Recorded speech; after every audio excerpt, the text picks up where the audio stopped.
Hello guys, welcome to our channel. This is Teja. ప్రస్తుతం మనతో పాటు ప్రముఖ సీనియర్ జర్నలిస్ట్ ఇమ్మంది రామారావు గారు. నమస్తే సార్. నమస్తే బాబు. సో మాజీ ముఖ్యమంత్రి జగన్మోహన్ రెడ్డి గారి ఓటమిని తట్టుకోలేక విజయమ్మ గారు చాలా కంటదడి పెట్టుకున్నారని చెప్పేసి కొన్ని వార్తలు బయటకు వస్తున్నాయి. చాలా సెన్సేషనల్ అయిపోతున్నాయి. ఎందుకంటే విజయమ్మ గారు ఎక్కడ కూడా ఎలక్షన్స్ టైంలో ముందుకొచ్చి జగన్మోహన్ రెడ్డికి ఓటేయండి అని చెప్పి ఎక్కడ కూడా చెప్పలేదు. షర్మిలను గెలిపించండి అని చెప్పారు. సో దాని గురించి మీరేమంటారు? లేదు, చాలా కథ జరిగింది ఇక్కడ. అసలు యాక్చువల్గా ఇప్పుడు విజయమ్మ గారు ఎక్కడున్నారు? అమెరికాలో ఉన్నారు. ఇది ట్వీటా లేకపోతే చెప్పిందా పబ్లిక్గా? ఏమంటారు మీరు? ఇది ఇక్కడ లేదు కదా, ఎలక్షన్స్ అవుతుంది కానీ అమెరికాలోనే ఉంది. ఆ లాస్ట్ మినిట్లో ఆవిడ షర్మిలకి ఓటేయండి, ఓటేసి గెలిపించండి అన్నారు. షర్మిల గారు, సునీత గారు ఎట్టి పరిస్థితుల్లో జగన్కు ఓటేయొద్దని చెప్పారు. జగన్కు ఓటేయొద్దని చెప్పిన వ్యక్తులు నీ కూతురులే కదా. ఒకరు వివేకానంద కూతురు, ఒకరు రాజశేఖర రెడ్డి కూతురు. నీ కూతురు ఇద్దరు స్వయంగా చెప్పిన తర్వాత మళ్ళీ కన్నీరు మున్నీరుగా ఏడవడెందుకు? ఏమైనా అవకాశం ఉంటే ముందు అలాగా అన్నయ్యకి ఎగ్నిస్ట్గా మీరేం ప్రచారం చేయొద్దమ్మా అని చెప్పాలి కదా. అదొక తప్పు. రెండోది ఏంటంటే అక్కడ పులివెందుల్లోనూ రాజశేఖర రెడ్డి గారి సమాధి దగ్గర చాలాసేపు ప్రే చేసి నా బిడ్డకి ఏమి తెలీదు, అన్నపూర్ణ తెలీదు, నా బిడ్డ జనాన్ని కాపాడడం కోసం బతుకుతున్నాను, వాళ్ళ నాన్న పేరే వచ్చింది, అంతకంటే బాగా చేశాడు ప్రభువా, నువ్వు తప్పకుండా మా బిడ్డని గెలిపించని ఒక అరగంట సేపు ప్రేయర్ చేసింది. అట్లాంటి ఆలోచన ఉన్నట్టయితే ముందే చెప్పాలి కదా. ఏమా నేను మీ నాన్న తాలూకు ఆ సమాధి సాక్షిగా నేను ఎంతో ప్రేయర్ చేశాను, మీ నాన్న కూడా దీవించాడు, మీరు కూడా ప్రేయర్ చేయండి అన్నయ్య గెలుపు కోసం చెప్పారు కదా. ఏమిటి అన్ని నాటకాలు కదా. ఏమో జగన్మోహన్ రెడ్డి కొడతారేమో భయంతో ఇప్పుడు ఇలా మాట్లాడుతుంది. కానీ ప్రేయర్ చేసిన వ్యక్తి ఇక్కడ ఓటు వేయొద్దని చెప్తుంది. అక్కడ ప్రేయర్ చేయడమైనా అబద్ధమై ఉండాలి, ఇక్కడ ఓటు వేయమని చెప్పడం కూడా శర్మిలకి ఇదేనా అబద్ధం అయి ఉండాలి. చివరకు శర్మిల గెలవలేదు, జగన్మోహన్ రెడ్డి గెలవలేదు. మీ కుటుంబం అంతా ఒక్కసారిగా మీరు చేసిన తప్పులకి కుప్పకూలిపోయింది. ఇప్పుడు ఎంత ఏడిస్తే మాత్రం లాభం ఏముంది?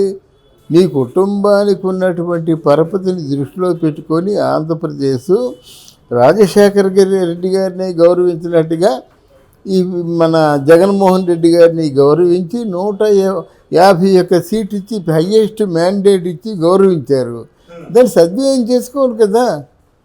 దాన్ని సద్వినియోగం చేసుకొని ప్రజల చేత షహబాస్ అనిపించుకుంటే బాగుంటుంది. కానీ ఆయన ఎంత గొప్ప మాటలు చెప్పాడు.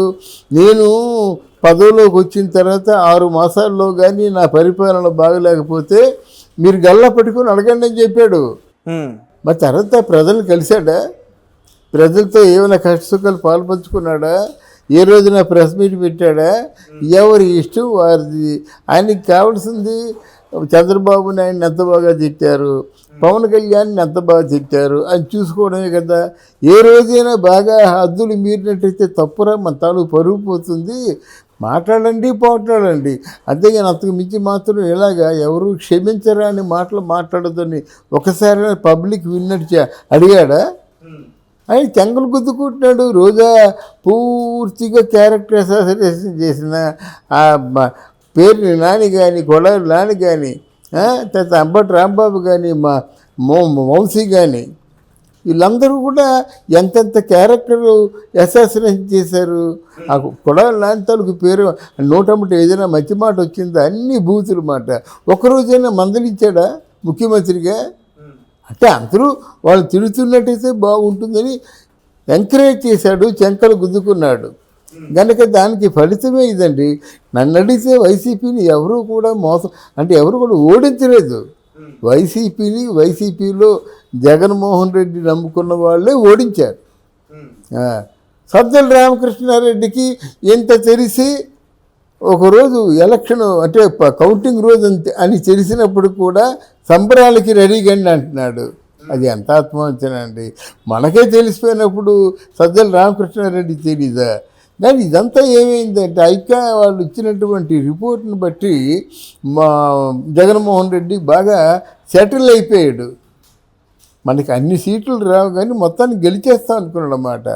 చివరికి ఏంటంటే ఆయన తాలూకు కళ్ళు మూసుకొని పరిపాలన సాగించడమే ఆయన తాలూకు కళ్ళు తెరిపించింది ఇప్పుడు అది.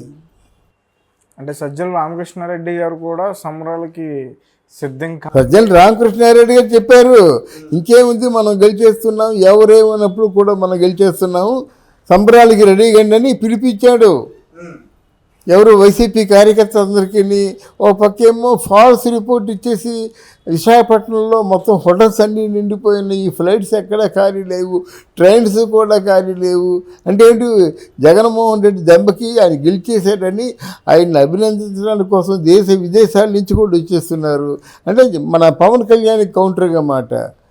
పవన్ కళ్యాణ్కి ఎలాగైతే అభిమానులు భారతదేశమే కాకుండా ఇతర దేశాల నుంచి వచ్చారో దానికి కౌంటర్ ఇచ్చాడనమాట.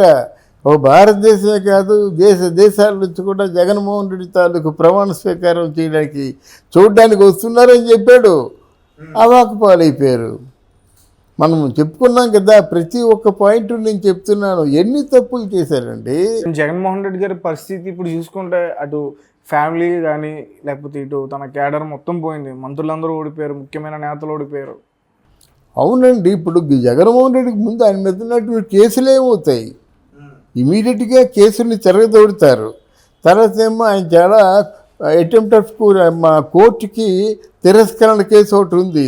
3000 వాయిదాలకి వెళ్ళలేదు ఆయన, 3000 వాయిదాలకి వెళ్ళలేదు.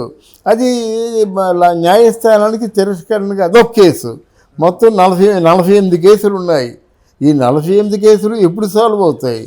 అందాక ఏం చేస్తారంటే, ముందు సిబిసిఐడి 43,000 కోట్ల రూపాయలు గమనించి దాన్ని ఒక పక్కన పెట్టింది కనుక అది చాలా, అది మ్యాన్ ల్యాండింగ్ కేసులోనూ సిబిసిఐడి 43,000 కోట్ల రూపాయలు మనీ ల్యాండింగ్ చేసిందని తిహార్ జైలు పంపించేస్తారు. ఇప్పుడు అక్కడ అమ్మాయికి అంతా కవితకి అంతే కదా జరిగింది. 700 కోట్లు మనీ ల్యాండింగ్ చేసింది, లిక్కర్ స్కామ్లో దొరికిపోయింది అన్నమాట. ఇంతమంది వాళ్ళు ఇన్ఫ్లుయెన్స్ చేస్తున్నారన్నమాట. లేదా 15 రోజులు వాయిదాలు వేసి ఆ కేసును అలా కొనసాగిస్తూ ఉన్నారు. మనీ లాండరింగ్ కేసు మంచిది కాదు కదండి, అది మందిని ముంచేది, మంది తాలూకు డబ్బే కదా అది. కనుక ఇట్లాంటి కేసులు ఉన్నవాళ్ళు జాగ్రత్తగా ఉండాలా. జాగ్రత్తగా లేకుండా ఇలా కళ్ళు పూసుకుపోయి అహంకారంతో ఎవరిని కదిలించండి, అహంకారంతో కోల్పోయాడు పదవి అంటారు. ఎవరిని కదిలించండి, అహంకారమే కదా. కనుక ఏమయ్యారు, ఇప్పుడు మొత్తం ఎవరెవరినైతే మీరు బాగా గాయపరిచారో వాళ్ళందరూ గెలిచారు. ఆలగడ్డలో బొమ్మ అఖిలప్రియ అనుకున్నాం కదా, గెలిచింది. అక్కడ చంద్రగిరిలో మన రవి అనుకున్నాం కదా, ఆయన గెలిచాడు. తర్వాత ఏమో అక్కడ చెవిరెడ్డి భాస్కర్ రెడ్డి అని పెద్ద రౌడీ మాట, స్మగ్లర్, గంధం చెక్కల స్మగ్లర్ అన్నమాట, ఓడిపోయాడు. ఆడే కొట్టించాడు, దెబ్బలు కొట్టాడు, వాడే ఓడిపోయాడు. గట్టి చావు దెబ్బ తగిలింది మాట. ఎవరు లేరు, విడుదల రజనీ లేదు, అంబటి రాంబాబు లేడు, కొడాలి నాని లేడు, ఎవరున్నారండి? ఎవరూ లేరు. అనిల్ కుమార్ యాదవ్ లేడు, అందరూ పోయినారన్నమాట.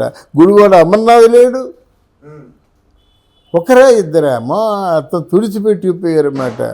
పలకరించడానికి ఒక మనిషి లేడండి. సాయిరెడ్డికి అంత పెద్ద పదవి ఇచ్చాడు, పార్లమెంటరీ వ్యవహారాల శాఖ మంత్రి పదవి ఇచ్చాడు. ఏమైంది, చేతులారా నాశనం చేసుకున్నాడు కదా. విజయసాయిరెడ్డి నెగ్గాడా?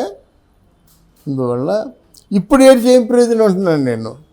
నువ్వు తల్లిగా నువ్వేమన్నా సలహా ఇచ్చవచ్చు కదా, సలహా కాస్త పత్రికా ముఖంగానో మీడియా ముఖంగా ఇవ్వచ్చు కదా, నీ పేరు నిలబడేది కదా. ఎప్పటికీ కూడా నీ కొడుకు మీద అంత ప్రేమ ఉందంటే మేము దాన్ని ఇంకొక విధంగా అనుకోలేం కదా. ఇదంతా నాటకం అనుకుంటామాట. నీ కొడుకు మీద ప్రేమ ఉంటే నీ కొడుకుని మంచివాడిగా తీర్చిదిద్దు, అంతేగాని ఎందుకు పనికి రాకుండా అయిపోయాడు కదా.